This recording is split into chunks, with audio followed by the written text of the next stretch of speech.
Har du nogensinde prøvet at blive mobbet i din skole? Det har vi. Vi har gennemgået smerter og sorg, oplevet skrig. Selv vores lærer sagde det er håbløst, I bliver ikke en skid. Og derhjemme sagde min mor, jeg er blevet gravid, så du må klare dig selv. Der er ikke råd til dig. Forlod mit barndomshjem og gik min egen vej. Og regnen silede ned, så jeg blev våd og kold. Nu gik det ud over dig, til du sagde hold. Måske en smule fornærmet, da du sagde nej tak. Vi havde bare pizza, men du skulle spise med dit rakkerpak. Det var som om du sagde nej tak til os. Og nu sidder vi alene med skorperne. Vi siger undskyld Pelle, men hævne den er sød nu.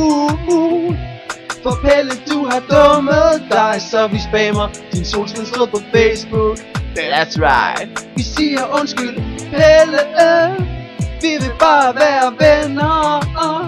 Vi ville bare gøre dig lidt til grin, men kære Pelle, vi slukkede for dit solskins vær.